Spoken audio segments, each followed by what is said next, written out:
Hey guys, welcome back to another playlist video. Like I said, I made my Quiet Riot Terrified CD video. I just got in the mail. Just got in the mail today. So check out that video before this. But anyways, if you already saw that video, let's get on with this. This is my playlist video from this week. So let's get on to it.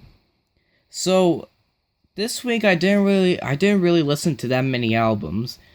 Do you I know I know I don't know about you guys, but sometimes I go through phases where I just listen to one band for a while, and I only listen to that band for like, I don't know, like for a straight week, and then like the next week I listen to a bunch of other bands. Like, have you guys ever gone through that phase? If you have, comment below. But anyways, I mostly listened to Quiet Riot this week. I've been listening to Terrified Over There on YouTube. And I also been listening to QR3. This is a Rock Candy Records remastered pressing from like 2010 or 12 or whatever. QR3 is probably my third or fourth favorite Quiet Riot album. Very keyboardy, very 80s, but I love it. It's catchy, and yeah, I know it's glammy and stuff, but it has a more of a serious tone. This is not like really like a party fun album like Condition Critical was. This is more like, you know, a more serious tone and more catchy tone. But yeah, QR3 is another great one.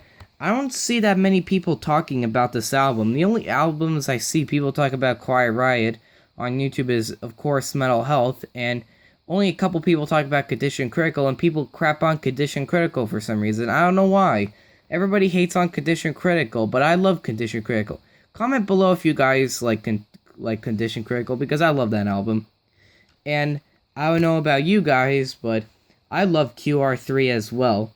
You guys should really check this album out if you haven't, and if you have listened to this album, tell me what you think about it in the comments, because I don't see anybody talk about this on YouTube, and it's a shame because this album should be talked about more.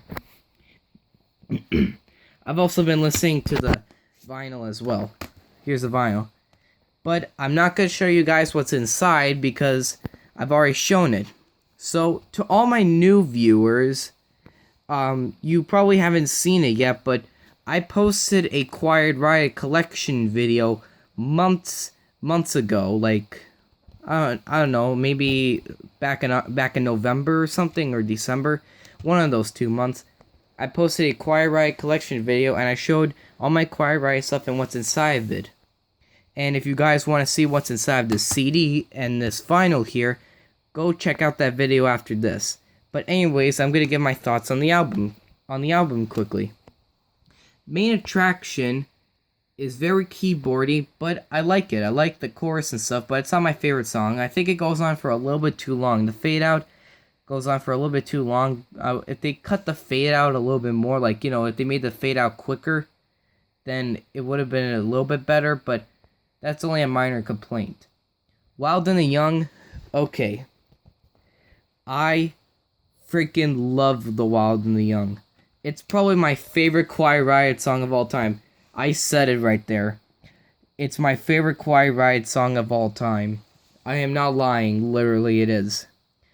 From the first time I ever heard that song, I just absolutely fell in love with it. I know how to play bass to it.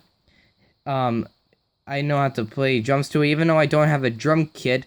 I seen people play drums to it on YouTube and stuff. I just freaking love this song. Sorry for swearing, but I love this song. It's catchy, it's anthemic, it's actually more like power metal than glam metal, and I love power metal. Like, you know, Striper and Yngwie Malmsteen and stuff, but The Wild and the Young. If you guys have never heard The Wild and the Young, you guys need to check it out. It is anthemic, it gets you pumped up, and I love it.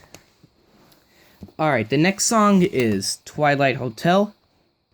Twilight Hotel, I know the video, a lot of people think the video was terrible. I didn't mind the video. I actually liked the video because it made me laugh. But yeah, the video was kind of weird, but the song itself is actually really good. It's kind of eerie with the keyboards, and it tells like a story and stuff. It's really good. It has a good chorus. The next song is Down and Dirty. Now, Down and Dirty, yeah, the guitars are basically drowned into keyboards and stuff, but I still like it. It's not one of my favorites on here, but I like it a little bit more than Main Attraction. The next song is Rise or Fall, and this was the B-side to the Wild and the Young single. And Rise or Fall is another great one. It sounds like a little bit like Twisted Sister, a little bit if Twisted Sister had keyboards, but I love it. I love the keyboards in it. I don't know. A lot of people hate on keyboards, but I love keyboards. And that's my opinion, okay? Don't get mad. And the keyboards in this kind of make it a little bit more anthemic and stuff. And you can hear the guitars more in this one. In this song more in the let me re-say that. You can hear the guitars more in Rise or Fall than the guitars in Down and Dirty. But now you flip the album over and you go to Put Up or Shut Up. So Put Up or Shut Up, it's kind of I don't know if you guys notice this, but I kind of noticed this song kind of sounds like a little bit of Motley Crue and Cinderella put together. And I like this song. Quiet Riot actually had the song as an opener during their Rock Never Stops tour back in 2005. And I've also done some research, and this was actually the opening song to the QR3 tour. And speaking of the QR3 tour, I said this in my Quiet Riot collection video, but I'm going to say it again since I have more viewers and subscribers. Does anybody know why QR3 footage is so rare to find? Like, I cannot find any live footage on YouTube. The only stuff from this era I can find footage is them lip syncing with The Wild and the Young and Twilight Hotel on some Japanese TV show. And that's available on you can watch that on YouTube as well, thanks to the Quiet Riot Vault. But yeah, I can't find anything else. Sure, there's like 2 radio interviews, but I can't find anything from this era. If you guys know why this era is so hard to find, please let me know in the comments, because these are my theories. Maybe because this album didn't get enough promotion, or maybe the tour wasn't long. I don't know. And also, if you guys ever saw this tour, please comment below, because I love to know what the stage looked like, what songs they played, what the costumes were. I love to know that stuff. So if you guys saw this tour, please comment below on that. But back to the songs now. Sorry about my little rant. Rant.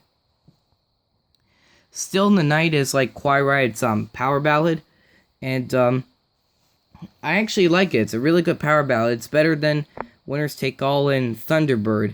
I actually like Winners Take All. I actually like it more than Thunderbird, but Still in the Night is way better than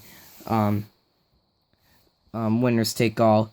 And Winners Take All, it's a good song, but I like this one a little bit more. And I don't know if this is a coincidence or not, but did Dave Coverdale of Whitesnake copy the title of the song? I don't know. If you guys know that, comment below. The next song. Oh, wait a second. Hold up. Wait, what happened to Bass Case? Yeah, Bass Case. I don't know why. The vinyl doesn't mention the song, but after the Still in the Night, it's an instrumental called Bass Case. And it's basically Chuck Wright right here. Showing off his bass skills, and one day I'd love to play that on my bass guitar. I don't know what he does, but he does like some cool stuff with his bass, and it gets a good atmospheric and stuff. And I don't know, is there keyboards in the instrumental, or is it just bass? Comment below. Alright, and then the next song is The Pump. Now, I know a couple of people out there, a couple of people say they hate this song and stuff, they say it sucks. Yeah, I can understand because the lyrics and in the chorus and stuff, and where it's pump, pump, pump, pump, and then the keyboards go to me, I don't hate this song, but it's not one of my favorites. But whenever I listen to it, I always laugh at it. At least it's amusing. And the next song, Slave to Love, is more has like a serious tone. Great acoustic at the beginning, and then great keyboards and stuff. Yeah, at the end it does have female vocals, which I'm not really a big fan of in metal songs, but luckily they're only at the end of the song, so it doesn't bother me too much. So, Slave to Love is another great deep cut, and the last song, Helping Hands, is it's alright, but I think if they worked on it a little bit more, it would have been better. But yeah, I've been listening to that, Quiet Riot QR3. Let's head on to the next album I've been listening to. And this album, I don't know if you guys like this band or not, because I don't really see too many people talk about it, but here it is. White Lion Pride. Alright, White Lion, I don't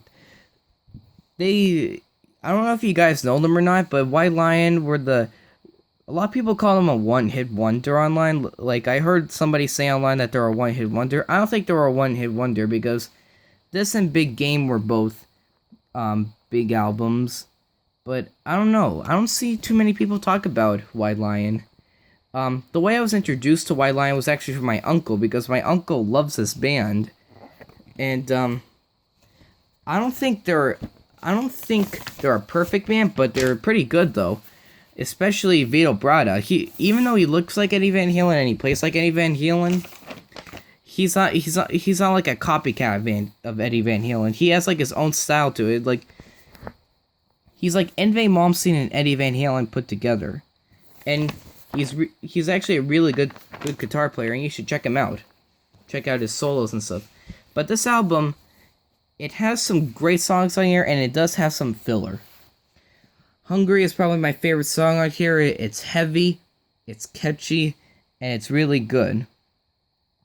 Lonely Nights has a good acoustic intro, and it kind of sounds like Dokken a little bit. And speaking of Van Halen, though, Hungry kind of has like a Van Halen riff to it, and Lonely Nights kind of sounds like Dokken, which is understandable because didn't Michael Wagner produce Dokken's Tooth and Nail and Under Lock and Key? I think he did. And they're both great songs. Don't Give Up it's alright, but it's one of the fillers on here. Sweet Little Lovin' is pretty good. Even the lyrics aren't that great. They're good. Lady of the Valley, that is like the epic on here, and it's really good. It's 6.5 minutes long, and the lyrics are serious, dark, and deep. And the two solos that Vito Bratta does in here are just perfect. Wait, the big hit, probably White Lion's biggest hit that they ever had. It's catchy and it's good. All You Need Is Rock and Roll is filler. I'm not really a big fan of it. Tell Me, another big single for them. I love the chorus. It's very catchy, and it puts you in a good mood. All Join Our Hands is another filler. It's not good at all. It's okay, but it's not good. And the last song, When the Children Cry. I don't know which hit was bigger for White Lion, Wait or When the Children Cry. But yeah, When the Children Cry is all acoustic, and it's just Mike Tramp and Vito Bratta playing. There's no drums, no bass, and that's how it is.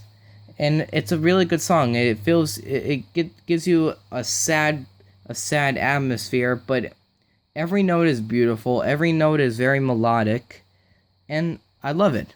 So this album has many good songs, and it has only a couple of fillers. So that's what I've been listening to as well this week. And the last album I just listened to yesterday, because this one, I'll tell you the connection between this album and the album I'm about to show.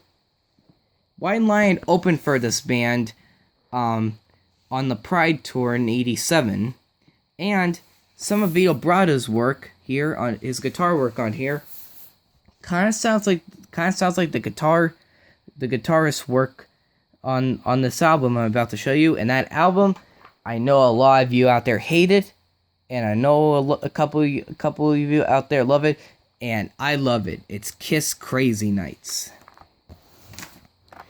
Kiss Crazy Nights.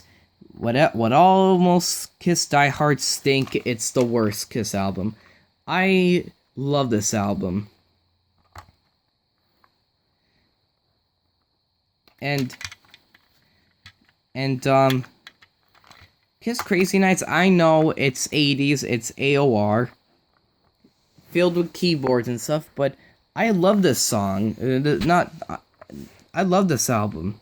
And this album, it's a great album to listen to in spring and in summer, because it has like a summer vibe to it. It's even summer and late spring vibe to it, and it puts you in a good mood and stuff. I know it's not as heavy as the albums that came before it, like Asylum, Animalize, Look It Up, and Creatures, but I say this album is pretty good. And one of my subscribers out there, if you don't know him, his name is Rick from It's All For You Demon, and I think you should check out his channel. He does a lot of Kiss videos where he has old Kiss items. He does reviews on Kiss albums, but he also he does Kiss covers as well, but he also shows Kiss memorabilia and stuff. And what he loves about it is whenever he gets a Kiss album or memorabilia or anything, he loves things used. He says non-mint means more fun, and he loves how like, you know, for example, he had a Kiss vinyl where the person who originally owned it wrote their name on the vinyl, and when I bought this cassette 2 years ago at a record store, the person who had this wrote their name on the cassette. A person named Dana Futerdo.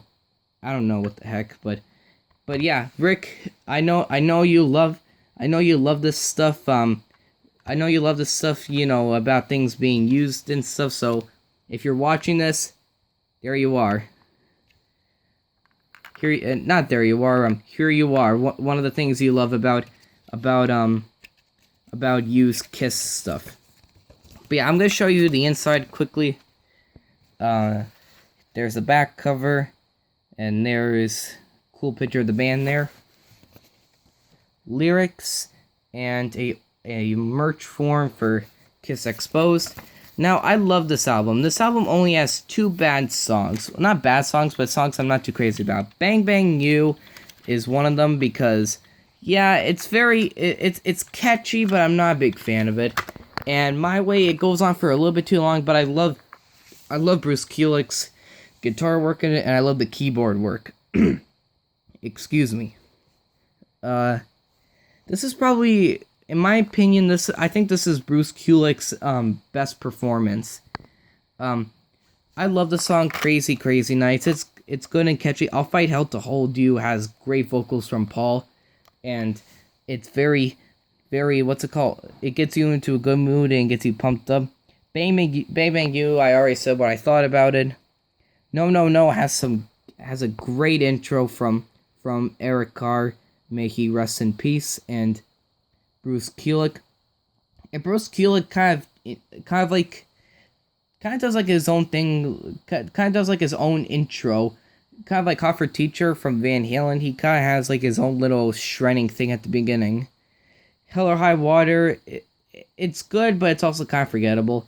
My Way, I already gave my thoughts on it. When Your Walls Come Down, kind of sounds like Poison a little bit, but it's actually really hard rocking, and it's really good. Reason to Live, the power ballad, another great Kiss power ballad. I love Kiss does a lot of great power ballads like Magic, Touch, I Still Love You, A Million to One, and this great great power ballads, and this is another great one. I used to love this song more, but when like from 2 years ago when I bought this, but I still love it. Good Girl Gone Bad is another great one with keyboards and great solo from Bruce and good vocals from Gene. Turn on the Night is another one filled with some keyboards and stuff, and it's not as good as Recent Delivered Crazy Nights, but I still like it. It gets me into a good mood. And Thief in the Night is probably my favorite song on this album. It's a great way to end the album, and Gene Simmons has some great vocals in here, great guitar from Bruce. In fact, I read online that this song was originally on an album that Gene Simmons produced in the early 80s from this artist named Wendy O. Williams. This was on one of her albums that Gene Simmons produced, and then on Crazy Nights he took the song and put it on here. So yeah, that's all the stuff I've been listening to this week. Hope you enjoyed this. I know I talked too much during these videos. If you guys are getting annoyed with too long videos, let me know in the comments, or if you want me to talk as much as I want, tell me in the comments. So anyways, guys, thank you so much for watching. Hope you all are doing good.